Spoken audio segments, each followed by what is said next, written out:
இந்த விழாவிற்கு என்னை அழைத்ததற்காக அனைவருக்கும் நன்றி. 2 வருஷமாக இந்த எல்பிபி அணை உருவாவதற்கு காரணமாக இருந்த நம்முடைய ஐயன் அல்லது அப்படி வச்சுக்கலாம் எம்ஏ ஈஸ்வரனை பற்றி நாம் பேசணும். இந்த முறை நம்முடைய இந்த பூமியிலே உருவாகி நம்மால் கொண்டாடப்படாமல் ஒளிர்ந்து கொண்டிருக்கின்ற குடத்துக்குள் ஒளிர்ந்து கொண்டிருக்கின்ற சில மாபெரும் அறிஞர்களை பற்றிய ஒரு அறிமுகத்தை நேரம் கருதி எல்லாரும் பசிக்கணும்னு நினைக்கிறேன். மணி 12:45 போச்சு. நேரம் கருதி மிக சுருக்கமாக அவர்களை பற்றி நாம் பேசுவோம். முதலாவதாக இந்த ஊருக்கு மிக அருகில் இருக்கின்ற மொடக்குறிச்சியில் மஞ்சக்காட்டு வலசில் பிறந்து அந்த காலத்திலேயே சென்னை மெட்ராஸில் இருந்தப்ப சென்னை சென்று படித்து தமிழ் இலக்கியத்திற்கும் தமிழ் கவிதைக்கும் மிகப்பெரிய தொண்டாற்றிய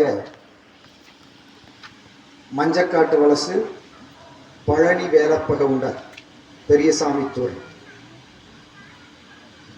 இங்கே நம்முடைய ஏரியாவில் 2 தூரன் இருக்காங்க. ஒருத்தர் அவர் மஞ்சக்காட்டு வலசுக்காரர், இன்னொருத்தர் மிகப்பெரிய கவிஞரும் கண்ணதாசன் அழைத்த போது கூட சென்றிருந்தால் இந்த உலகத்திற்கே தெரிந்திருக்கும். காசுக்காக நான் கவிதை எழுத மாட்டேன் என்று சொல்லி தன்னுடைய கவிதைகளையும் புத்தகங்களையும் எழுதிவிட்டு ஒரு 2-3 மாதங்களுக்கு முன்னால் இயற்கை எழுதிய சக்தி கணல் என்ற புனைப்பெயரிலே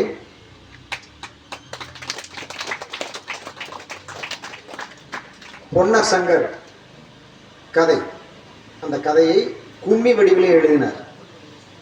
அதற்கு முன்னால் கள்ளழகரம்மானை என்ற பெயரிலே இருந்த அந்த காப்பியத்தை எடுத்து, அது வெறும் 144 பக்கம் தான், அதை எடுத்து பிச்சன் என்பவர் எழுதிய பொன்னழகர் அம்மானை என்கின்ற அந்த புத்தகத்தை 1971ஆம் ஆண்டு அவர் வேலையில் இருந்தார். மகாலிங்கம் கம்பெனியில் வேலையில் இருந்த பொழுது சம்பளத்தை வீட்டுக்கு கொடுத்துட்டு அதற்கு மேல் வருகின்ற வருமானத்தை இந்த புத்தகத்தை பதிப்பிப்பதற்காக செலவு செய்து மிக அபூர்வமான அந்த புத்தகம், நீங்கள் எல்லாம் கிடைக்கும்னு நினைக்கிறேன், கடைசியில் பொன்னர் சங்கர் வரலாறு பதிப்பாசிரியர் சக்தி கணல் போட்டு வந்தது.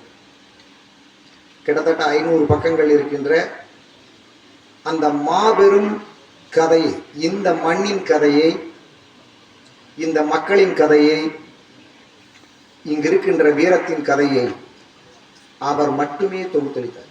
வேற யாரும் அந்த அட்டம் பண்ணல. கலைஞர் கருணாநிதி அவர்கள் பொன்னர் சங்கர் வரலாறு எழுதும் பொழுது இவர்கிட்ட ரெஃபரன்ஸ் வாங்கிட்டு அந்த கதையில் இருந்தார். அன்றைக்கு கண்ணதாசனோடு போயிருந்தால் பெரிய கோடீஸ்வரனாக இருக்க முடியும், மிகப்பெரிய புலவர் பட்டம் கிடைச்சிருக்கும், எல்லாம் கிடைச்சிருக்கும். ஆனால் அனைத்தையும் விட்டு என் மக்களுக்காகவும் என் மண்ணுக்காகவும் இன்னும் அவர் பேரில் புத்தகம் எழுதுபவர்களுக்கோ அல்லது அணிந்துரை கேட்கிறவங்களுக்கோ அதற்கு இதுக்கோ இன்னும் அவருடைய மகன் இன்னும் பணம் வச்சுட்டு இருக்காரு, இன்னும் போயிட்டு. அந்த மாதிரியான மிகப்பெரிய சேவையை சத்தம் இல்லாமல் செய்து கொண்டிருந்தார்கள். நாம் அவர்களை போற்றுவதை மறந்து விட்டோம். யாராருமே தெரியாது. நாம் அவர்களை அறியாமல் இருக்கிறோம். இந்த பெரியசாமி தூரன் அவர்கள் 96 வயது நிரம்பி சமீபத்தில் தான் இறந்து விட்டார். இந்த கதையை இதுவரையிலும் யாரும் அதுக்கு முன்னாலே யாரும் பதிப்பேது.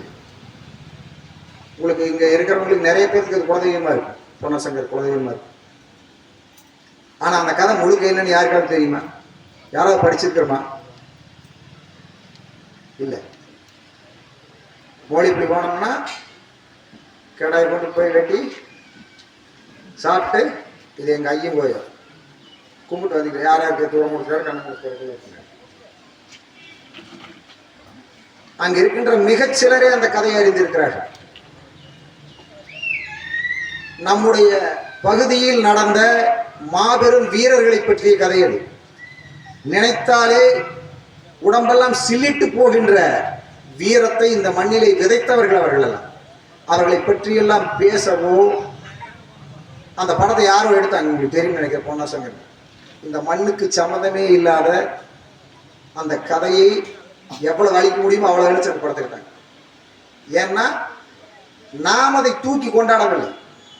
நாம் நம்முடைய பகுதியில் இருக்கின்ற நம்முடைய ஐயன், நம்முடைய அப்பிச்சு எழுதின அந்த கதையை நாம் தூக்கி ஒவ்வொருவர் வீட்டிலும் அந்த புத்தகம் இருந்திருந்தது என்றால் அந்த படம் அப்படி வந்துட்டு. நாம் நம்மை நம்முடைய மக்களை போற்ற தவறுகிறோம். இரண்டாவது, சமீபத்தில் இறந்து போன சேராசவர்.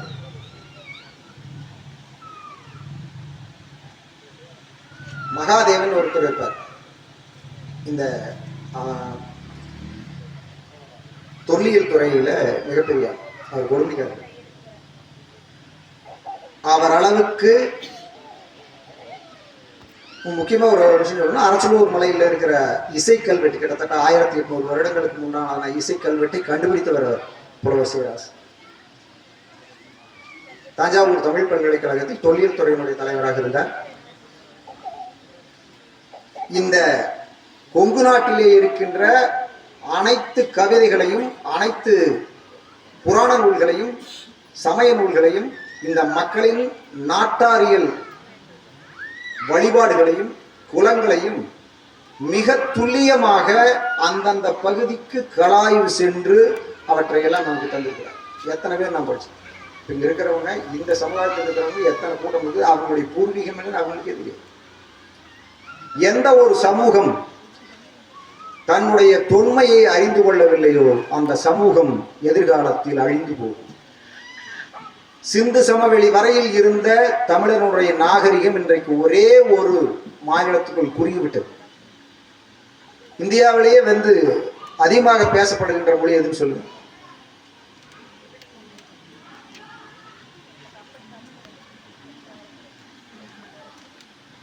இரண்டாவது மொழி, முதல் மொழி ஹிந்தி, இரண்டாவது மொழி தெலுங்கு. ஆந்திராவில் இருக்கின்ற தெலுங்கர்கள் எவ்வளவு இருக்கிறாங்களோ அதில் 48% வந்து தமிழ்நாட்டில் இருக்கிறாங்க தெலுங்கு பேசுறது. தெலுங்கு, கன்னடம், மலையாளம் எல்லாம் தமிழில் இருந்து உருவான மொழி. ஆனால் அந்த மொழி இன்னைக்கு அமெரிக்காவில் இருக்கின்ற இந்தியர்களில் மிகவும் பிரபலமான, மிகவும் வசதியானவர்களாக இருக்கிறவர்கள் அத்தனை பேரும் தெலுங்கு. இதை தவறுக்காக சொல்லவில்லை, இது தப்புன்னு சொல்லுவேன். நாம் ஏன் அப்படி இல்லை என்றால், நம்மை பற்றிய, நம்முடைய சமூகத்தை பற்றிய, நம்முடைய இனத்தை பற்றிய அறிவு நமக்கு மிக குறைவாக இருக்கு. அந்த பெரியசாமி தூரன் வடக்குறிச்சியிலே பிறந்து சென்னையிலே படித்து தமிழ் இலக்கிய களஞ்சியத்தை உருவாக்கினார். அதை தொகுத்தவர் அவர். தமிழ் கலைக்களஞ்சியத்தை தொகுத்தவர் அவர் தான். குழந்தைகளுக்கான கலைக்களஞ்சியத்தை 10 வால்யூம் அதை தொகுத்தவரும் அவர் தான். இதையெல்லாம் விட ஒரு மிகப்பெரிய சிறப்பு அவருக்கு, பெரியசாமி தூரனுக்கு என்னவென்றால், கர்நாடக இசை என்பது ஒரே ஒரு சமூகத்துக்கு மட்டுமே சொந்தமானதாக நூற்றாண்டுகளாக இருந்தது. ஒரு 2-3 சமூகம் மட்டுமே அதில் மிகப்பெரிய அறிவு பெற்றிருந்தது. நம்முடைய பகுதியில் கர்நாடக சங்கீதத்துக்குள்ள சான்ஸ் இப்ப பரவாயில்ல, எல்லாம் கொஞ்சம் போய் கற்றுக்கிறாங்க. அப்போ நடனம் சொல்லி கொடுத்து அரங்கேற்றாங்களே இல்லை, இன்னும் வந்து ப்ரொஃபஷனலாக வந்து நம்முடைய குழந்தைகளை சங்கீதம் பாடுவதற்கு யாரும் அனுப்புறதில்லை. இப்போ தான் பரவாயில்ல. 1960களிலேயே கிட்டத்தட்ட 600 கர்நாடக இசை பாடல்களை இயற்றினார். யாரு? மஞ்சக்கட்டு வசூல் போடுறவர். செம்மங்குடி சீனிவாசையர்லேருந்து, டைகர் வரதாச்சாரியர்லேருந்து, MS சுப்புலட்சுமியிலிருந்து, சுதாரநாதன்லேருந்து, இன்னைக்கு பாடுகின்ற சௌமியா வரையிலும் அத்தனை பேரும் அவருடைய பாடல்களை பாடியிருக்கிறார்கள். அது யாருடைய பாடல்னே நமக்கு தெரியாது. பாபநாசம் சிவனை பத்தி பேசுவாங்க, மும்மூர்த்திகளை பத்தி பேசுவாங்க, முத்துத்தாடவர் எல்லாரத பத்தியும் பேசுவாங்க. ஆனா பெரியசாமி தோழனை பத்தி யாரும் தெரியாது. அபூர்வமான ராகங்களில் எல்லாம் பாடல்களை எழுதி நம்மளுக்கு தெரியாது, இங்க தெரியாது. நீங்க சென்னையில் போய் சிகிச்சை நடக்கிற இடத்துல போய் தூரன் மட்டும் நினைக்கிற போகும். தூரன்னு சொன்னா தெரியும் அவருடைய பாடல்கள் என்னன்னு எல்லாரும் சொல்லுவாங்க. நம்மை விட அவர்களுக்கு தெரிந்திருக்கிறது. நாம் கொண்டாட மறந்து. இப்பொழுது அவருடைய பிறந்த நாளுக்கு வந்து உடக்குறிச்சியில் ஒரு போட்டோ வச்சு எல்லாரும் நின்று ஒரு அஞ்சலி செலுத்தணும். நான் கிட்டத்தட்ட 10 வருடங்களாக அந்த ஊர்லேயே மஞ்சக்கட்டவரசிலேயே நாங்கள் ஒரு ப்ரோக்ராம் போயிருந்தது. அங்கேயே சொன்னோம், உங்க ஐயன் பெரிய ஆளு எடுத்து கொண்டாடுங்க. 10 வருடத்துக்கு பிறகு இப்பொழுதுதான் முதல்ல ஒரு போட்டோ வச்சு. அதே மாதிரி நான் அவரை பற்றி நிறைய சொல்லலாம், இங்கே நேரம் இல்லாதனால. அதே மாதிரி புலவர் குழந்தை ஓடாநிலைக்கு பக்கத்தில் ஓலவலசு ஒரு அங்கே பிறந்து வளர்ந்தவர். மணலை கூட்டி வைத்து அதில் எழுதி பழகினாங்க போகலாம். அதில் எழுதி பழகி படித்து ஒரு ஆசிரியராக வந்து இன்றைக்கு நாம் எல்லாம் எடுத்து கொண்டாடி கொண்டிருக்கின்ற தீரன் சின்னமலை என்கின்ற மனிதனுடைய சரித்திரத்தை முதலாக நாடக வடிவில் எழுதி அதற்கான கும்மியையும் எழுதி கொடுத்தவர் புலவர் குழந்தை. இலக்கியம் தெரிந்த நீங்க அங்க போய் ஓலவலசு கேட்டீங்கன்னா அவங்களுடைய வாரிசு எழுத்துவர் வேறு யாருக்கு அவரை பற்றி தெரியாது. அவர் வந்து திராவிடர் கழகத்தில், அதாவது கடவுள் மறுப்பு இதில் இருந்தவர் தான், திராவிட இயக்கத்தில் இருந்தவர் தான். ஆனால் அவரே அவருடைய குலதெய்வத்துக்கெல்லாம் சிந்துகள் எழுதியிருக்கிறார், பாடல்கள் எழுதியிருக்கிறார். வீரகுமார் சாமிக்காக ராமாவதாரத்தை எதிர்த்து ராவணகாவியம் ஒன்று எழுதினார். அதற்கு மிக பெரிய எதிர்ப்புகள்லாம் இருந்தது.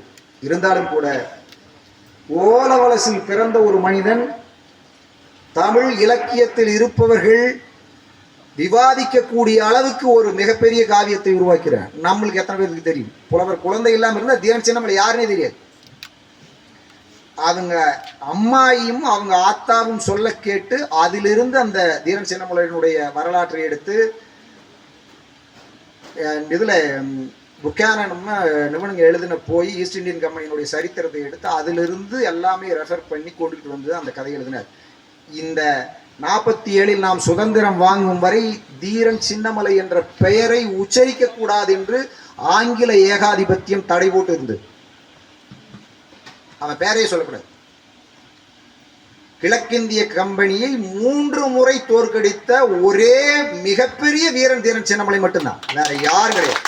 உலகத்தினுடைய எந்த மூலையிலும் தொடர்ச்சியாக தோல்வியை சந்தித்திராத பிரிட்டிஷ் படை. அவன் சொல்லுவாங்க, எங்களுடைய ஆங்கில ஏகாதிபத்தியத்தில் எங்களுடைய சாம்ராஜ்யத்தில் சூரியன் மறைவதே இல்லை என்று. அந்த படையை எதிர்த்து 3 முறை ஜெயித்தவன். இப்பதான் தீரன் சின்னமலை பற்றி நம்மளுக்கு தெரியும். ஓடா நிலையில வந்து கட்டி எல்லாம் பண்ணி இப்பதான் தெரியுது. இன்னைக்கு அரசு விழா கொண்டாடு, இத்தனை நாட்கள் தெரியும். இன்னும் நாம் காளிங்கராயனை எடுத்து கொண்டாடவில்லை. இப்பதான் மணிமண்டபம் கட்டியிருக்கிறார். அவர் சொன்ன மாதிரி நான் அதை இப்ப சொல்லணும், நீங்க மாணவர்களே தெரிஞ்சு. கணபதி பாலத்தில் ஒரு விசேஷம் வச்சிருந்தது. அதுல வந்து காளிங்கராயனுடைய வாரிசுகள் வந்திருந்தாங்க. அருண்குமார் காளிங்கராயரும் சித்தார்த்த காளிங்கராயர் வந்தார். அன்புக்குரிய தளபதி அவர்கள் அவங்களை கிழக்கு முன்னா நிறுத்தி சாஷ்டாங்கமா கால் விழுந்து வணங்கினார்.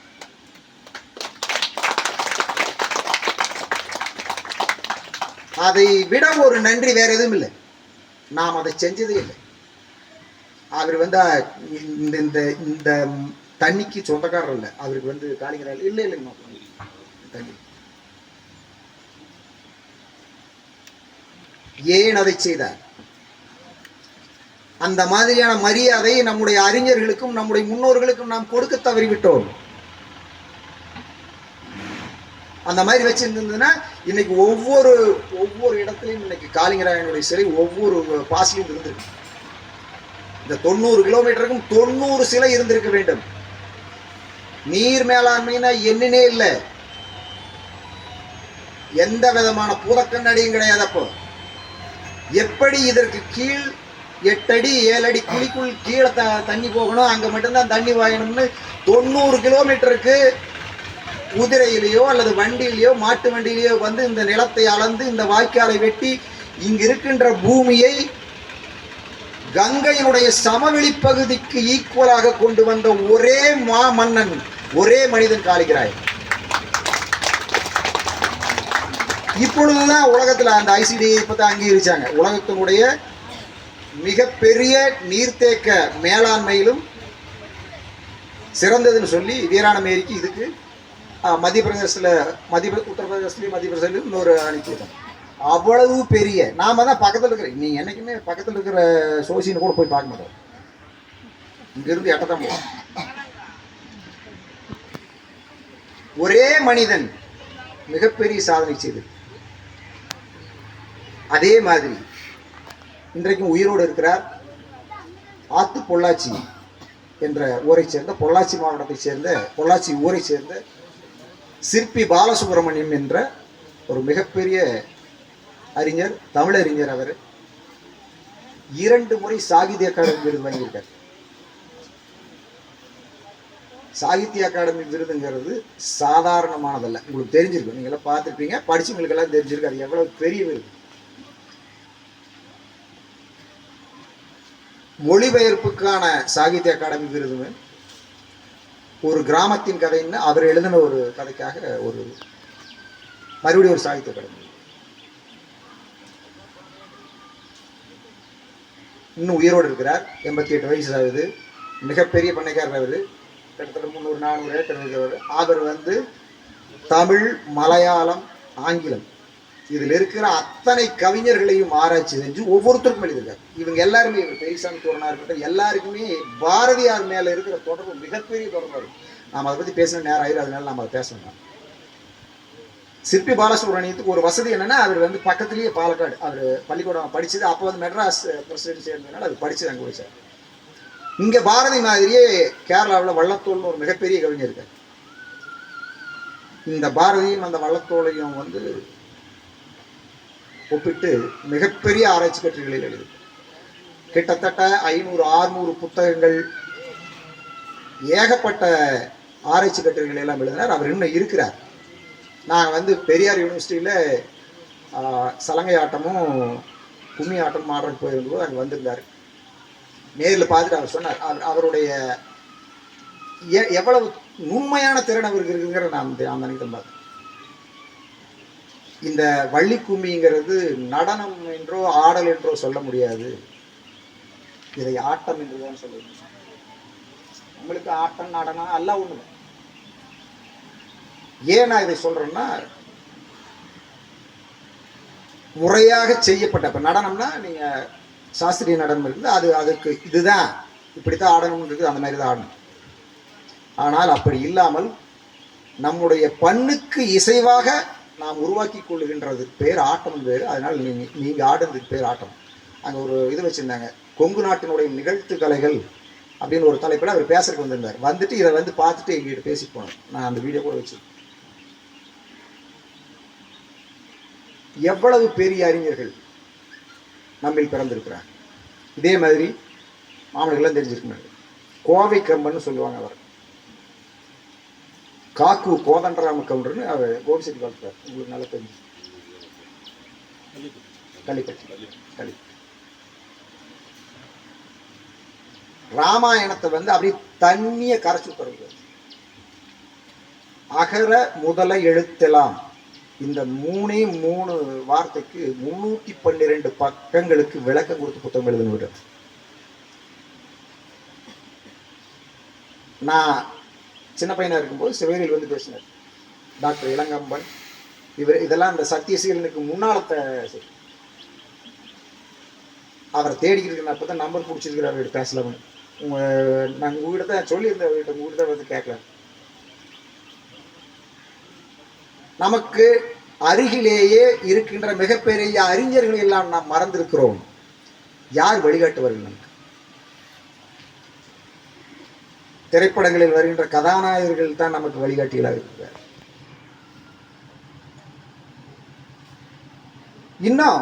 இன்னும் நம்முடைய அரசியல் அமைப்பு சினிமாவை சார்ந்திருக்கு. அறிவின் பால் நாம் திரும்பவே இல்லை. இதற்கெல்லாம் காரணமே அதுதான். இது போக இன்னும் நிறைய பேர் இருக்கிறார்கள். அவர்களை பற்றி நாம் இன்றைக்கு பேச முடியாது. நீங்கள் எல்லோரும் பசி இருக்கிறீர்கள். நான் ஒரே ஒரு விஷயத்தை மட்டுமே சொல்லிக் கொள்கிறேன். ஒரு ஊரில் ஒரு கோவில் கட்டுவதற்கு நீங்கள் செய்கின்ற செலவை விட ஒரு பள்ளிக்கூடத்தையோ அல்லது நூலகத்தையோ கட்டி வையுங்கள். மனிதன் வெறும் உணர்வையும் உழைப்பையும் மட்டுமே வைத்துக்கொண்டு காலந்தள்ள முடியாது. ஒவ்வொரு மனிதனும் அவனுடைய அறிவினால் மட்டுமே பிழைப்பை நடத்த முடியும். அறிவினால் மட்டுமே சமுதாயத்தை செதுக்க முடியும். அறிவுக்கு நிகரானது உலகத்தில் வேறு எதுவுமே இல்லை. சாக்ரட்டிஸ் சொல்வான், மிகப்பெரிய விஷயம் உன்னுடைய வாழ்க்கையில் என்ன இருக்கிறது என்றால், நீ எதை அடைந்து விட்டால் மிக சந்தோஷப்படுவாய் என்றால், ஒவ்வொருத்தரும் ஒவ்வொன்று சொன்னாங்க. மனிதனுடைய வளர்ச்சிக்கும் மனிதனுடைய அவர் சொன்ன மாதிரி இந்த இடத்துல வந்தோடனே அமைதியா இருந்ததுன்னா, இது அமைதியா இருந்ததுன்னா, இதை இந்த இடத்துல போடணுங்கிற அறிவு ஒருத்தனுக்கு இருந்ததுனால தான் அது அமைதியா இருக்கு. நீங்கள் செய்கின்ற அனைத்து காரியங்களுக்கும், உங்களுடைய எதிர்வினைகளுக்கும், உங்களுடைய ஆற்று வினைகளுக்கும் அறிவு ஒன்றுதான் மூலதனம். மாதா பிதா குரு தெய்வம்பாங்க. நான் என்னைக்குமே சொல்லுவேன், முதலில் குரு, தெய்வம், மாதா பிதா. நாம இவங்களுக்கு தான் பிறப்போம்னு யாருக்குமே தெரியாது. நம்முடைய அப்பா அம்மாவை நாம் தேர்வு செய்வதில்லை. அதே மாதிரி நம்முடைய அப்பா அம்மா நம்மை தேர்வு செய்வதில்லை. நிறைய வீட்டில் பார்த்தீங்கன்னா வேண்டாம் வந்து பிறந்தாங்கிற கேள்வியே